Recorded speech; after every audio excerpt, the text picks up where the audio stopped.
Hello and welcome to another segment of Interviews That Matter. I'm your host Raj Mehta. Friends, in this segment we bring those guests who influence our lives.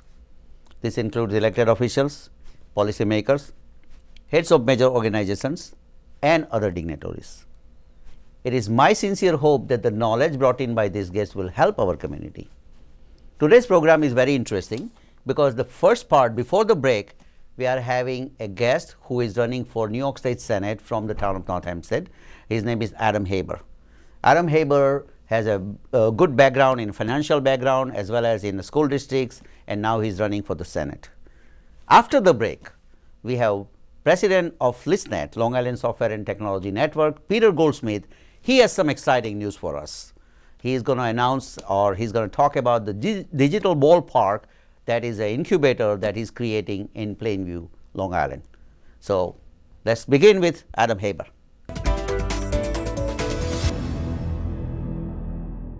Mr. Haber, thank you so much for joining us today. Really Raj, thanks for having me. Okay. Really appreciate your time. First of all, I like your smile. Ah, thank you. You have a good smile. Good. Okay. Let's go over your background. Just refresh the memory of, you have been here before, so welcome back. Thank you. Let's refresh the memory of our viewers that, your little small, short background. Well, my background's business, right? I was in finance for over 22 years. I was in the trading pits of New York, trading all the different commodities, yelling and screaming, getting spit on. And I left that in 2009. I saw the whole industry changing, and I had enough. It's a hard, stressful job. Currently, I'm a partner in a principal in a commercial real estate firm on the West Coast called Scanlon Camper Bard. I own 2 restaurants in Manhattan that are quite good. One is Aldea on 17th Street, and one is Lupolo, which just opened last year to great reviews on 29th Street. I'm involved in venture startups, and I feel like I'm very fluent in the language of money or business, which most people who run for office are not. They're usually attorneys or activists. I understand the makings of a budget, and Albany's budget is $154 billion. So that's my background. The reason why I'm sitting here today is I actually got into politics by accident. We had a superintendent in my school district who stole over $11 million 10 years ago. My wife was a teacher in Mineola and said, "You're running for school board. You have no choice." It's because public education and being on the board is really it's managing money, and Roslyn Schools is a $100 million budget. I ran and won for the board right after the scandal happened. And since I've been on the board, our schools have the lowest tax levy increase of any full district in Nassau County. The average budget increase is about 1%. And I looked at ways to save money with my board, refinancing debt, doing collaborative bus routes, purchasing more efficiently, bidding contracts better, things you would do in your business, they just weren't doing as effectively as I could. I found that exciting. I stayed involved. I decided to run for office. It didn't work out because of just the mood of what was going on countywide. Now all these scandals happen. I actually got on the NIFA board, the Nassau Interim Finance Authority. Right. I was appointed by the Governor Cuomo, and Jay Jacobs made the recommendation, which was great. Carl Heastie gave the appointment to the governor, the Assembly Speaker. And I also saw that Nassau County is a fiscal mess, and no one really understands in the county, in my opinion, how to properly manage the budget, and they weren't bidding for contracts properly. They weren't disclosing ethically all the things that should be, and I pushed hard for that, and I enjoyed it. And now I'm running for New York State Senate, and it looks pretty good. Well, all the best to you. Thank you. Now, managing money is like kind of your really forte. Like you have Correct. also done, in Roslyn School District. So what did you do what is your way of managing money?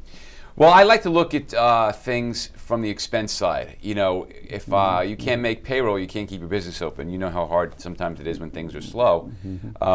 Most politicians either fire employees or raise taxes. Right. It's the last thing you should do. People expect services in government. People don't want to pay more taxes.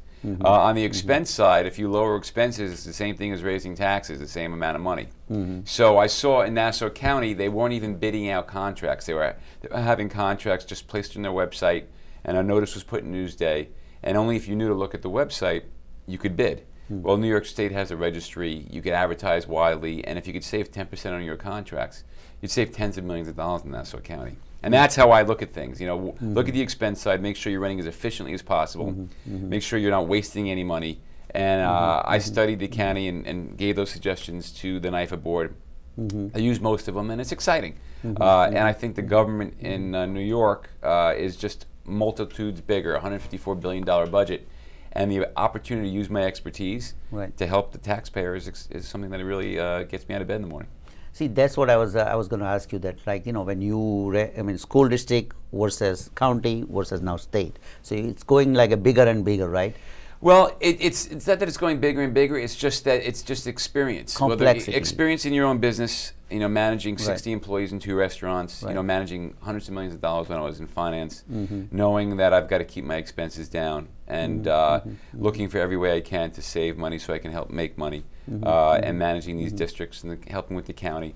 I like it. I like it. And Long Island, I feel, has gotten the raw end of the stick for a lot of years. We pay much more than we get back in taxes. It's gone from a $3.1 billion discrepancy in 2003, and then 10 years later, the last stats came out. Now it's $4.7 billion, more that we send to Albany in taxes than we get back. Oh, wow. Okay. New York City gets money for public education, for universal pre-K. We don't get it for our kids. They get more money in Westchester than we get for our infrastructure every year. We're just paying for everybody else. I'm not saying we shouldn't pay any more because we do have greater wealth here than most of the state, but the money's gotten so, the discrepancy's gotten so wide that Long Island's suffering, and people just can't afford to live here anymore. And unless we have somebody who will advocate, get the money back, we're in trouble. So, I mean, talk to me about your race. You know, like, you are running as a senator, right? What is your district? My district is the town of North Hempstead, Hicksville, Elmont, in that whole area there. So it's really the northwestern part of Nassau County, about 320,000 people. About 320,000 people, right? Yeah. And you know, you are running. You don't have a primary. I mean, fortunately. Well, look, I've worked the last 3 years going to events, speaking to people, getting involved in public issues. Very involved in charities. I helped create Project Long Island after Hurricane Sandy and helped fix up homes for free. I mean, besides doing things on the government side, I do things charitably a lot with the UJA, St. Jacobs and JCC. We're very involved, my wife and I. And I have a great name now, which unfortunately politics, whether it's good or bad, it's a popularity contest. So through my hard work, a lot of people know my name. I have no primary, as it looks, and I have no opponent, which is great. Let's have the election today. Todd Kaminsky just won very recently for New York State Senate on the South Shore. The feeling is that the Senate is now going to become Democratic, and we're going to have some senators on Long Island that really, and I can only speak for myself, that really make sure we never get any more taxes, like the MTA tax is not going to happen because I'm not going to vote for it. And we're going to make sure we get the infrastructure dollars we need, promote business. We have great things here, great public schools, great infrastructure that needs to be taken care of, businesses that are leaving and want to keep them. These are the things that I'm good at, and I can't wait to help. So, like, you know, you will go as a junior senator in the beginning, right? Obviously, and I know that, you know, the position does matter in the Senate or Assembly. Now, if you have like centralized power to a Democratic Party, just one party, is it good or is it bad? Well, you can get more things done, right? There are some social issues that I care about that have already been passed, like a higher minimum wage and paid family leave. So that's not even a concern. There are other things like making sure that you can't put somebody in jail until they're 18, which most states in the country have, which will, I think, save the taxpayers money because it costs $60,000 a year to put a kid in jail, and it costs a lot less to reform them and help them before they become lifetime criminals. Those are important social issues. But for getting things done, for allocating resources, to make sure that I represent my district, right? I'm a New York State senator, but there's no junior, senior. My vote counts as much as anybody else, right? And to make sure we have an advocate on Long Island who cares for their district first, which is what I told you where it was, and gets things done here. It is exciting because I want to be the guy that they come to for advice on financial matters. I'm going to be the guy that is the first person that meets large businesses that want to move here, Right. or helps negotiate to keep businesses here. There's resources we're wasting or not using effectively. That's the reason why I'm running. I'm very excited. So your focus is taxes and business. Is that something My that focus you would are say my that? focus are to make sure that tax dollars are not wasted. That we should treat in government tax dollars like it's our own money. And just like you get 3 quotes if you're going to paint your house, we should get 3 quotes for every government project. No excuses. If there's only 1 or 2 bids, they should go out and bid again. It's just a waste otherwise. The more competition, the better it will be. Ethics is a big issue. There's so many people who are getting arrested for lining their own pockets. Like I'm not doing this job for the paycheck. I'm passionate about helping people. I like it. I enjoy it. So I have no tolerance. It sickens me when people steal from the public for themselves. I'll be outspoken against that. And being a champion for public education, fighting against Common Core, if we have strong public schools and our teachers are able to help our students grow and think creatively instead of being standardized with tests, we'll keep attracting families to move here, the next generation. I mean, Roslyn Schools, where I come from, is tops in the country, as are a dozen other districts on Long Island. People come here for many reasons, but one of them is so their children get a bright future. Let me ask you this: 22 years you have done this on Wall Street, screaming and whatever, whatever you just said. I don't do that, so I don't know. But that 22 years, and suddenly, like you turned into something very different.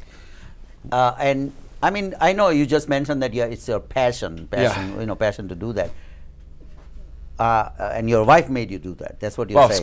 School board. She said, you know how to do this better than anybody else with your background. Okay. This is what you should be doing. You always like giving back. This is a way for you to help. So and keep in mind, school board is not a paying job. Right. NIFA is not a paying job. Right. It's long hours. It's advocating for people. I'm doing it because I love my community, and I'm tired of seeing people take advantage of situations and not add value. My job is to be a public servant, to serve the public, to make sure their needs come first, and I enjoy that. That's what you really enjoy. Yeah. And I like having an interesting life. I like trying new things. I like reinventing myself. Right. I could have stayed in finance and been very successful and worked hard, and it would have been everything. But in the end, when we're laying on our deathbed, hopefully 95, 100 years old, and reflecting on what we've done with our lives, I think this is a much happier path for me.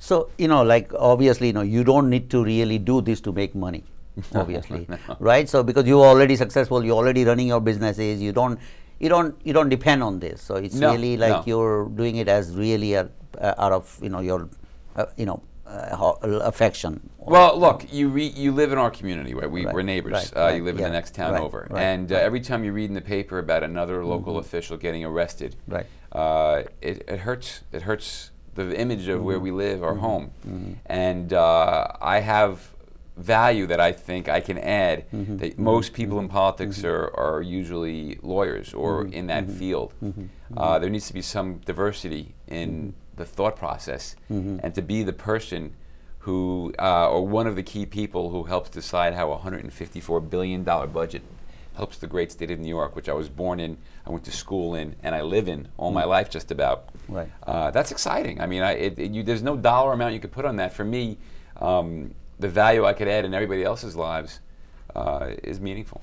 We really appreciate your efforts, that I can tell you, and I really want to wish you all the best. Thank you. And you do make us proud. That's the key for us. Well, I hope to even make you prouder. My goal is to exceed what you have come to believe a politician is. It's not a very respected job. Yeah. People it's hard work. It's hard work, but at the same time, the conversations become so nasty on all levels of government. Right. As I'm speaking to you now, I'll speak to Republicans, I'll speak to anybody. We can agree to disagree, but in the end, I think we all want the same goal, which is a great community. Right. When you, town of North Hempstead, as you know, that it's like it's a diversity really, and there are every different communities, there are a lot of different kind of community. People from all around the world are there mostly, right? Yeah. So, how would you make sure that everybody, because they are ethnically different, culture different, how do you? And that's where I want to live. I don't want to live in a bunch of places that people look like me and act like me and think like me. I'd be bored.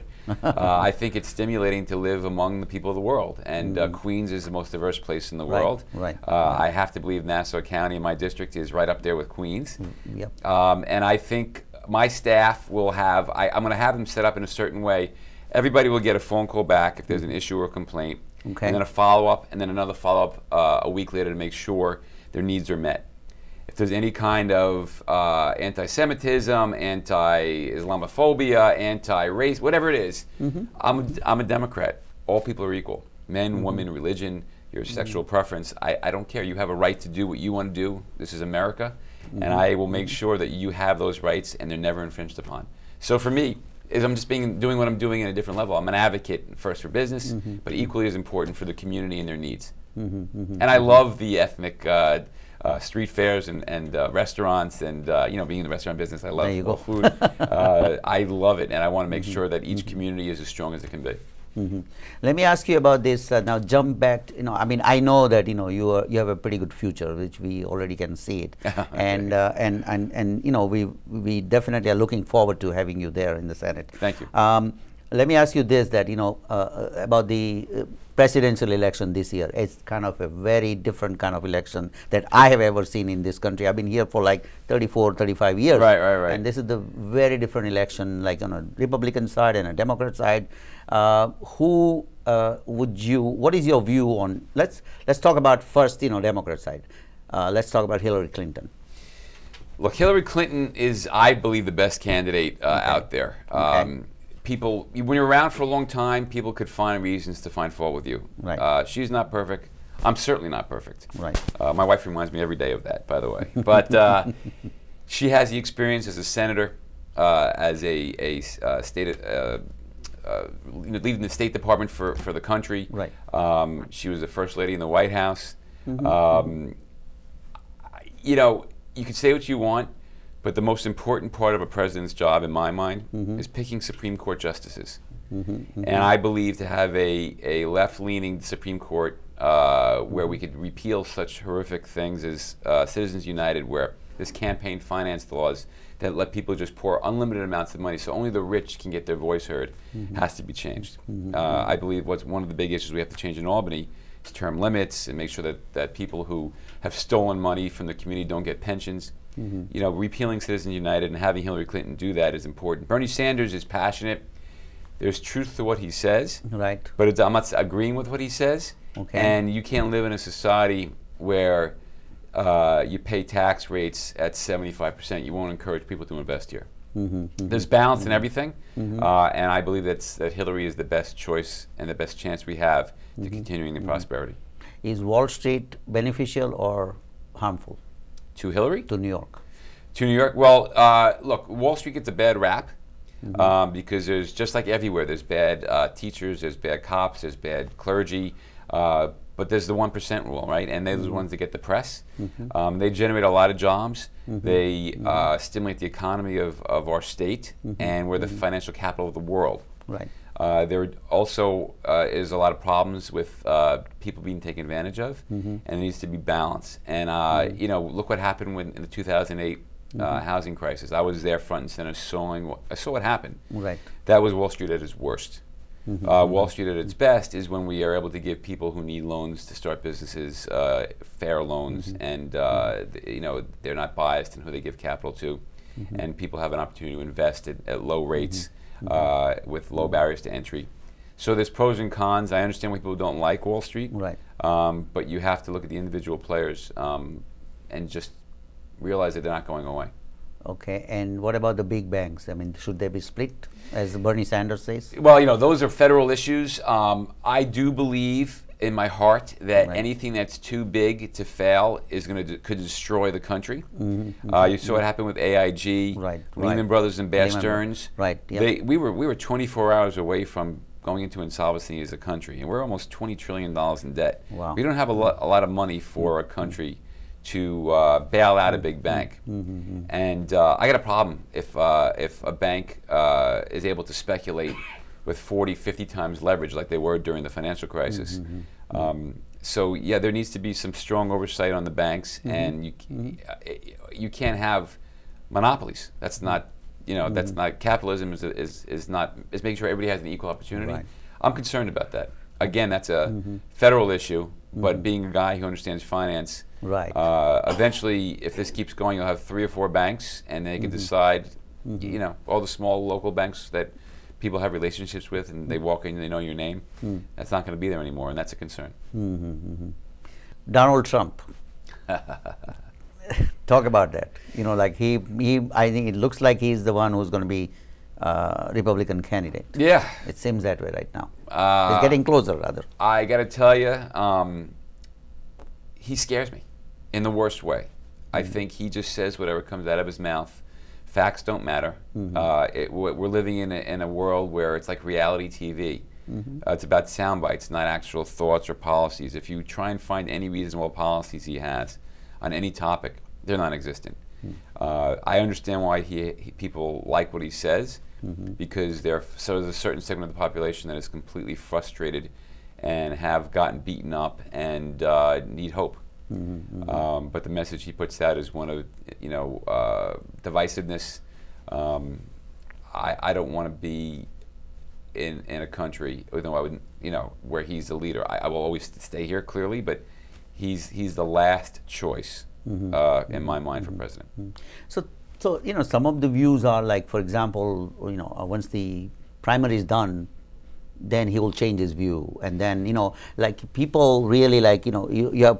I mean, the country is basically run by people under that person. Let me ask you a question, Raj. Somebody doesn't pay you, and then they say, "Okay, I promise I'll pay you this time.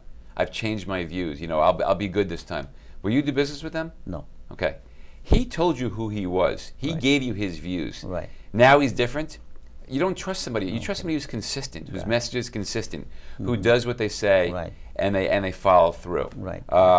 If he changes his views, who cares? He's already shown you who he is. I wouldn't want to do business with him, no matter how great a businessman he says he is. Anybody who doesn't have a word and stick to the word. And it's okay to change your position with a meaningful understanding, but to just all of a sudden say something else after you've been violently aggressive in a certain position against immigrants. I mean, if you went to a room and asked everybody to raise their hand, how many of you have a grandparent who's an immigrant? I'd say you'd have most of the people in our community raise their hand. Yeah, exactly. The country was built on immigration. Right, exactly. Immigration is important for the growth of our country. Right. His policies, and that's just one, on taxation. We already run a huge deficit. You want to lower taxes even more? I don't want to pay any more taxes. Right. How are you going to fund the military? How are you going to fund Social Security or Medicare? I mean, they're just not cohesive or thoughtful. I'm not saying Hillary has all the answers, because she clearly does not, but I do believe that she has experience that she needs to get us where we need to go better than anybody else out there. And Bernie Sanders said, is going all the way to the convention. He can do what he wants. This is America. That's what's great, right? Right. But he also, if you look at the numbers of his policies, I mean, free college tuition for all, universal health care paid for. Who's going to pay for it? I mean, every young person is voting for him, because if I was 18 years old, I want free college. Right. I don't want to pay for health insurance. Right. I get why people like that. Right. Yep. But there needs to be a progressive tax system, which we have, that makes sure that everybody pays a proportionate share, and you can't have young people who expect all these things for free, because I got news for you. When they turn to be my age, they're not going to be able to finance or pay for it or take the risk you need to pay the taxes to pay for that. So I don't think it's even remotely realistic. Let's talk about the vision, your vision for Long Island. What is your vision for Long Island? I mean, we don't have any room to really build, horizontal. That's only can go up. So there's a big issue on Long Island. Nobody wants it to become like Queens. They don't want traffic, which we already have a lot of. They don't want big buildings. Right. But they don't want high taxes either. So what do you do? How do you create something that will satisfy those concerns? And I'm a huge sports fan. My fantasy was to play baseball for the Mets, and unfortunately, I'm a little too old for that. It's not going to work out. But I do believe we're surrounded by water. We have great parks. People are very active. And I think we can make Long Island a sports island. I was on vacation in New Zealand, and Queenstown is the sports capital of the world. They say the action capital of the world. There's no reason why we can't have something similar here and have weekly events that become annual events. And the first thing I'm working on, and I'm meeting with the residents from our beautiful Port Washington in May, is to have a world-class bike race from Port Washington to Montauk. Right down the LIE, have prizes, sponsors, TV revenue. You know, the weekend we'll have a huge festival in Port Washington. You know, you get tourism money, which is huge. New York City has almost 60 million tourists last year, creating billions and billions of dollars. We're not getting that right over the border here. We have the Belmont Stakes, we could leverage that. But this, if we did this the week before the Belmont Stakes, have world-class riders here, have a 110-mile bike race, the restaurants, the hotels, the tax revenue would go up dramatically, which would help expand the economy. Businesses may move here to support that race. And some people are getting very excited about that. And creating events, annual events like that, I like to do a new one every year. So after 10 years, we'll have 10 events. And make this the sports capital where people come, where young people want to be part of because it's exciting. There's many more things with the arts we can do. I won't even get into that details because I want to focus on one thing at a time. But that bike race is something I think would be really exciting countywide, and have world-class athletes here and leverage the assets we have, and a beautiful spring day. The money that would bring in from the economic activity would be wonderful. And that's the way I think. I understand the people's concerns. I love it here too. But having a race like that would be exciting, and having it start from scratch and me being part of that. Those are the reasons why I am really excited to be in government, is to create new things that people could enjoy. Yeah, I mean, you know, this is like kind of in and out. They're not permanent, and they're still generating a lot of revenues for people, and you know, it also helps taxes. Well, I don't want to get you too excited because I have several sports that I want to do. If this works, and one of the things I think we could leverage is a big South Asian population here who love cricket. Oh yeah, that's right. We love cricket. Why not have an international cricket tournament on Long Island every year? Well, people from all over the country would come. The Indian community, the South Asian community could be the hosts, and you will jam-pack the parks for this event and have all the stars from all over the world come here for 1 week a year. There's lots we can do that haven't been done in sports that will make this place an exciting place to live. Your final message to the viewers of this program?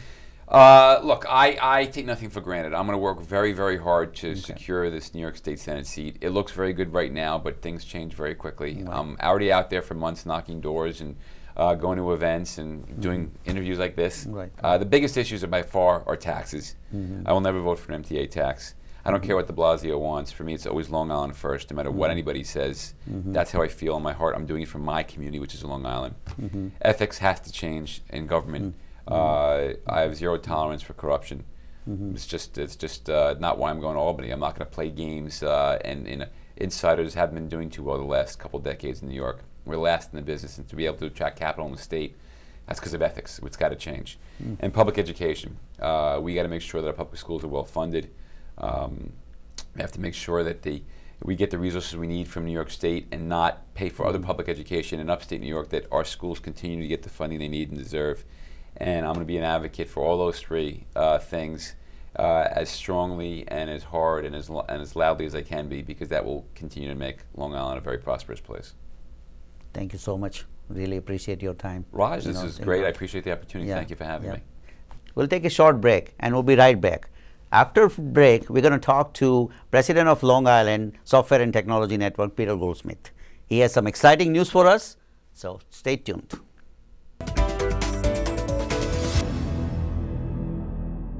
Welcome back to Interviews That Matter. I'm your host Raj Mehta. Friends, we are having, we already had Adam Haber, who is running for Senate, and now we have President of Long Island Software and Technology Network, ListNet. Peter Goldsmith is here to talk about something very exciting for all Long Island. Peter, welcome. Well, thank you. Appreciate being here again.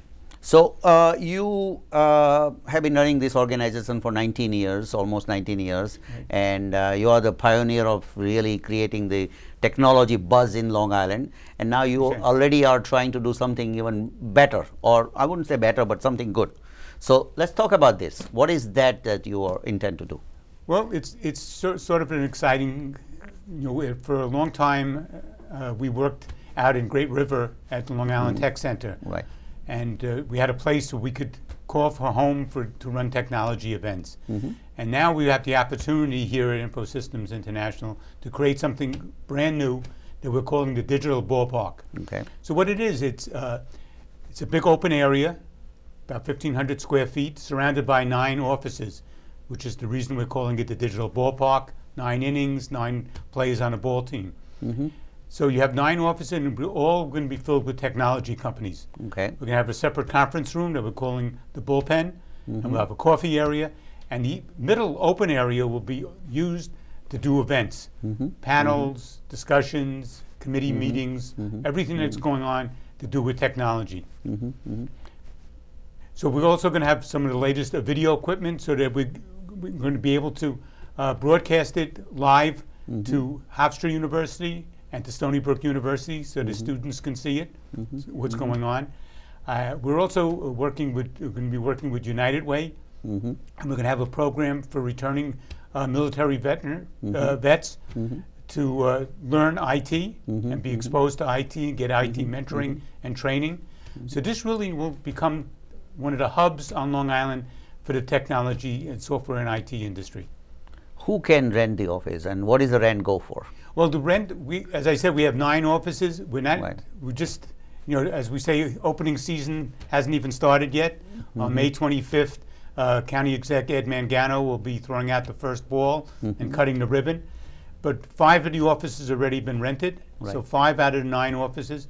The offices go from 500 to 1,200, which is an office that has its own bathroom and a wet bar. We're going to be leasing the office space. Anyone that wants to lease, they could call ListNet or call myself, Peter Goldsmith, at 631-224-4400, and we'll give you a tour. You don't have to bring your own bat and gloves. We provide all the equipment, and it's going to have Wi-Fi. It's going to have the latest. But most important is ListNet, and as you mentioned, we've been around for 19 years. We'll be holding events here. We'll be holding technology sessions. Right. There'll be all kinds of things that you're going to be surrounded with when you have your company here. Plus, you're going to be able to work with the other companies that are be located here. So they're going to be, where there's an opportunity that you could partner on, different opportunities that you get to know each other and feel comfortable with each other. Describe the space, like you're trying to create something for younger generation, really, right? So. Yeah, the space we really, and that's what took us the past 3 weeks.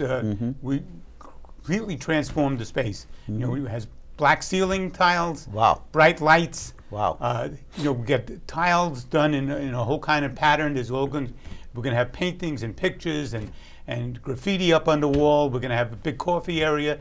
This is going to be a real tech center. All the latest and modern gizmos, and as people get to hear and see more, there are going to be more things going on here. This is going to be what you see in the city with WeWorks and with all the others. This is what we're going to have right here in Plainview in Long Island. And it's going to be exciting. I ran an incubator for 11 years in Right. Bethpage. We had 19 spaces. We never had an empty space. It was filled and people kept calling. The same thing's going to happen here. As I said, we didn't even open, and 5 of the 9 offices are already taken. So we're very excited.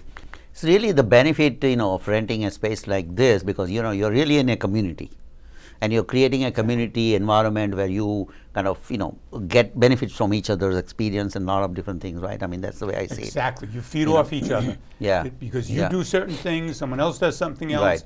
You have a question, someone else can help you. You all become, because you all feel comfortable with each other. We all be part of the same team. We're all working together, though each company is separate. Right. But you can still partner and support each other when necessary. So you just come out of your office and there's someone else doing the same kind of tech business as you, a little different, but can answer questions and help you as you're going through. Plus, ListNet has, we have mentoring organizations Right. to help startups, the CEO Council, the Comets program to help you. I'm part of the Long Island Angel Network to help you with funding, so we can point you in the right direction. Talk to me about the sponsorship. We have already we have 12 sponsors. Okay, wow. So we have wow. Nice. law firms like Meltzer Lippy, one of the Right. premier Long Island law firms, Carter DeLuca. We have one of the top accounting firms in the world, KPMG. We have United Way. We have Hofstra and Stony Brook University. We have companies like Trinet, Bradley and Parker, one of the big insurance sponsors. But if anyone's interested in getting involved as a sponsorship, they start at $2,500. Okay. Next level is $6,000. We're looking for our premier sponsor, only one at $12,000. That's still open. And as I said, this is going to be a real happening place for the Long Island tech industry. I can tell you, running ListNet for 19 years, I am fully excited and enthused, once again by doing this. This is going to be really the place to be. As I say, opening season starts. But we're already been practicing, and we got everything ready to go. So tell me something like right now, once this is successful, which is going to be successful, you plan to create other digital ballparks? We'll see. I mean, right now, let's get this up and running. Right. You never know. I never say no. But at this point, this is ListNet's home, and this is going to be ListNet's tech center. As I say, I call it our stadium, and whether there's other stadiums going to be built, right now, this is only not even 2 months since we first spoke about it. Right, right. So it's incredible, and the renovations have all been finished. All the chairs are in. We had to put some chairs together ourselves, and all the painting, everything has been done, and we're it's going to be filled very soon. So anyone that's interested, call me at 631-224-4400 and just ask, Peter Goldsmith. Glad to give you a tour, give you a run around the bases, and get you going. Well, I really want to thank you, Peter. You know why? Because I had really a vision to create this building as a tech building, and finally it's coming through with your help. With my help, but with your help. It's a partnership. Raj, we've known each other for many years. And if we didn't feel comfortable and trust each other, this couldn't I would work. not have done myself, that I can tell you. So, it has to be, it's like you, because of you, this is what is happening. So I really appreciate it. And it's a pleasure. And I'm saying it on air, so thank you. So you don't have to doubt it. Thank you. Thank you for the opportunity. Thank you. But thank you so much. Thanks for sharing with us. Thank you so much for joining us today. If you have any questions, comments, you can email me at rajamitv@gmail.com. That's again rajamitv@gmail.com. You can watch our prior shows on YouTube at youtube.com/Infosys International. That's youtube.com/Infosys International. Until next time, have a great week.